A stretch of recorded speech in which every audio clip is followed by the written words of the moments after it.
Dia 31 de outubro de 1517, Martinho Lutero chegou até as portas da igreja de Wittenberg, na Alemanha, e afixou as suas 95 teses, buscando nada mais do que contestar, nada mais do que negar, refutar aquilo que era a visão que o catolicismo havia propagado na época.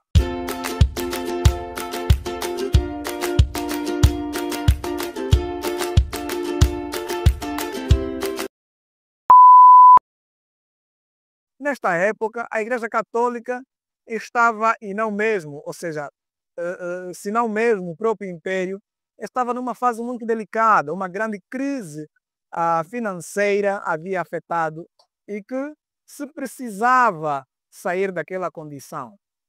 Uma técnica, se assim podemos considerar, foi utilizada naquela época que visava remir o pecado, no caso dos indivíduos que subscrevessem aquela técnica.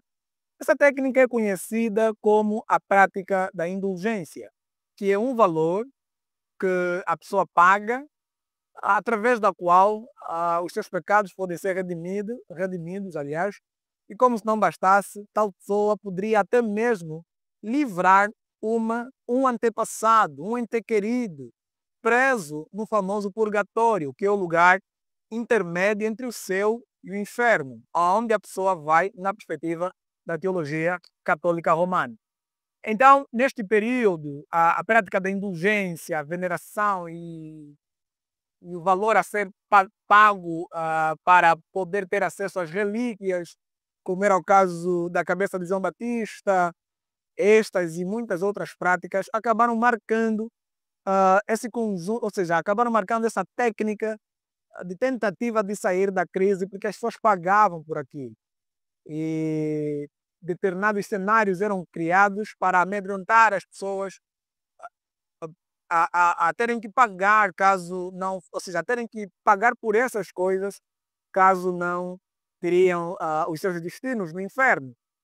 Então, a reforma protestante, ela começa aí.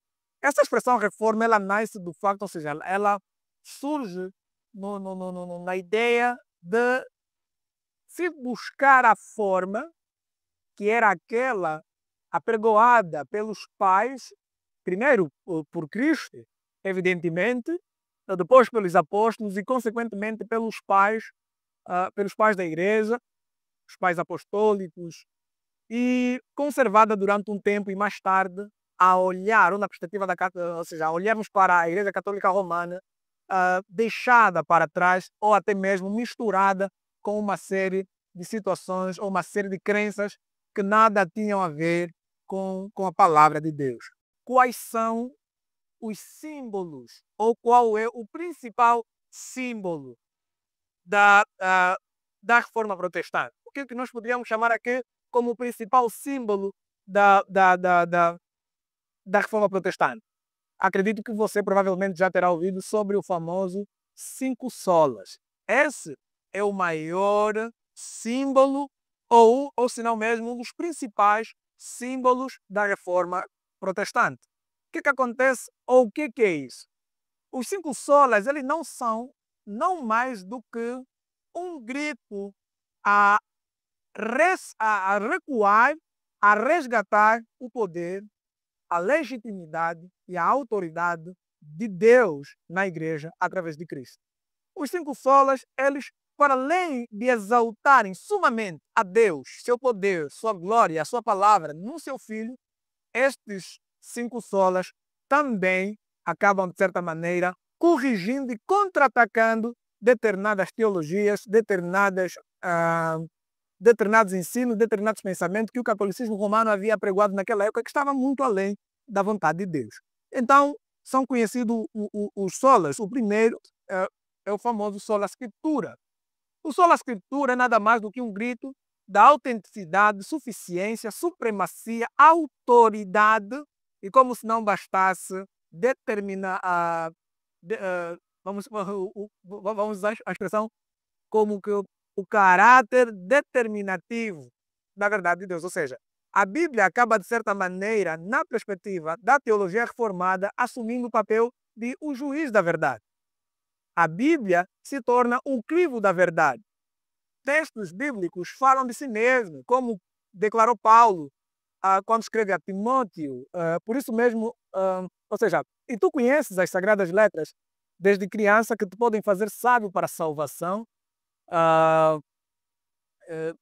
da qual você está inteirado, porque toda a palavra de Deus é divinamente inspirada e útil para correção, repreensão, para instrução na reta justiça, para que o homem de Deus seja perfeito e perfeitamente instruído para toda boa obra. Eu citei assim as migalhas do texto, mas acredito que se tu procurares em 2 Timóteo, capítulo número 3, versículo número 14 ao versículo número 17, tem esse magno texto. Estes e outros textos que mostram que a palavra de Deus ela é suficiente. Mas ela não é só suficiente, como também ela é suprema. Ou seja, ela tem um caráter autoritativo. Sobre ela, não mais devia existir uma outra palavra. O que essa verdade tão maravilhosa contrastava em relação ao catolicismo romano? Infelizmente, o catolicismo romano exaltava não mais, ou seja, não só a palavra de Deus, mas também a tradição.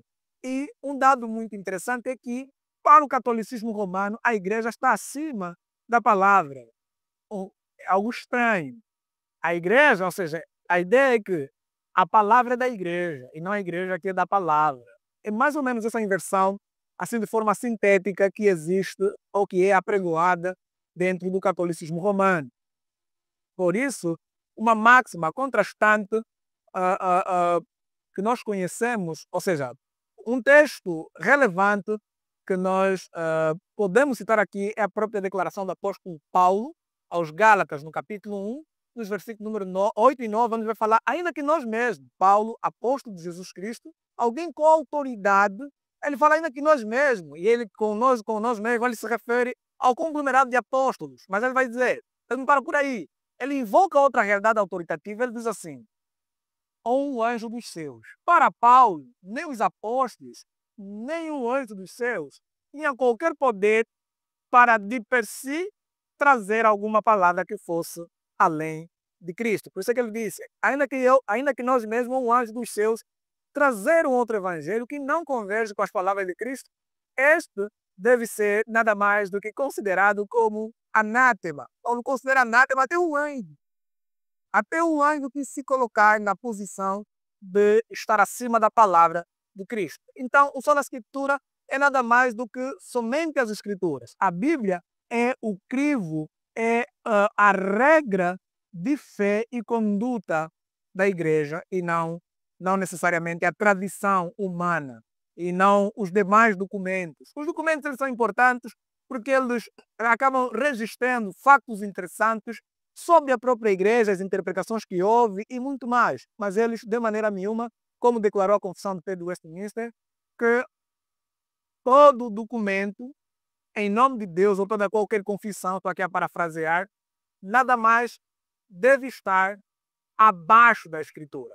Então, as tradições, os demais documentos, sejam eles de pais apostólicos ou não, todos eles estão debaixo da Escritura. E não têm a mesma autoridade que a Escritura. Então, nós temos isso. E uma recomendação aqui a respeito disso é a obra de John MacArthur, nosso irmão, que o título é Como Estudar as Escrituras. Há nesta obra uma espécie de 7 atributos que as Escrituras têm que lhe tornam totalmente diferente e incomparável com outros livros, ainda que sejam documentos de eruditos cristãos. O outro grande sola é o sola gratia. Sola gratia, que maravilha! E vamos juntar aqui o sola gratia e o solus Christo, e o sola fide. Por quê? Porque o sola gratia é nada mais do que uma declaração, maravilhosa declaração, de que somente a graça de Deus é o caminho, ou seja, a graça é o único meio através do qual Deus salva as pessoas. A graça é como que se fosse o portão. Vamos usar a graça como que o portão. Deus precisa abrir o portão, mas esse ato de Deus abrir o portão deve ser um ato gracioso, dado o fato de que a humanidade caiu lá em Gênesis 3. Então, a, o sola gratia é uma grande verdade sobre a graça de Deus ser o único portão através do qual as pessoas são aceitas por Deus. Mas por que precisamos atrelar o sola fide? Porque o sola fide, que é somente a fé, é nada mais do que o meio através do qual se passa por esse portão. A graça como portão e a fé como o veículo para esse portão. É como que a direção para esse portão. Mas para se ir a esse portão, ou seja, para se chegar, vem um terceiro solo, ou seja, um quarto solo que vamos falar daqui a pouco.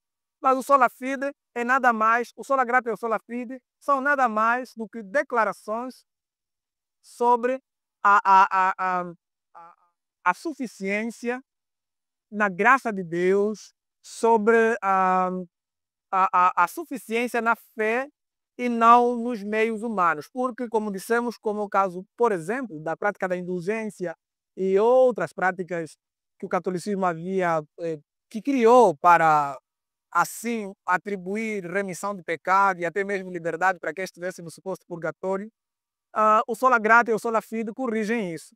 O sola gratia e o sola fide, eles são gritos, são verdades que acabam, de certa maneira, mostrando que não. Nada de indulgência, nada de relíquias ou coisa parecida. Não. A salvação se dá única e exclusivamente através da graça por meio da fé, como declarou Paulo aos Efésios, capítulo número 2, versículo número 8. Pela graça sois salvos, por meio da fé, e isso não vem de vós, é dom de Deus. E o solus Christus, que é nada mais do que uma declaração e um grande contraste, e é central esse ponto, um grande contraste sobre uma doutrina que era apregoada pelo catolicismo romano. Ou seja, o solus Christo é nada mais do que uma declaração, uma reivindicação do que o apóstolo Paulo fala a Timóteo, que não há nenhum outro mediador entre Deus e os homens, senão Jesus Cristo. O solus Christo apresenta a suficiência de Cristo na nossa salvação. Então, você tem um portão, você tem a fé como aquela direção, mas você tem Cristo como quem segura nas tuas mãos e te leva até Deus. Então, são elementos atrelados entre si. O solus Christus mostra que apenas Cristo é o Senhor da salvação. Não há Maria, não há São Domingo, e são todos e qualquer são. Não há. O solus Christus mostra a suficiência na mediação da salvação do homem, que é apenas Deus em Cristo. Deus salva o homem através de Cristo. Nada mais do que isso. E o soli deu glória, que é o último sola, que é somente a Deus a glória. Vocês lembram que nós falamos que o Papa foi colocado numa posição que não devia, que não merecia? Exatamente isso. O Papa, como a figura principal da Igreja Católica Romana, recebia para si tributos, poder e glória que somente a Deus pertencia. Até hoje recebe, né? Nós vemos como é que o Papa é tratado dentro do catolicismo romano. A vossa santidade, sem ataques. Mas fica claro que o soli deu glória é aquele grito de que Deus, acima de qualquer coisa, acima de qualquer pessoa, é o único merecedor de toda a glória, toda a honra, todo louvor e exaltação.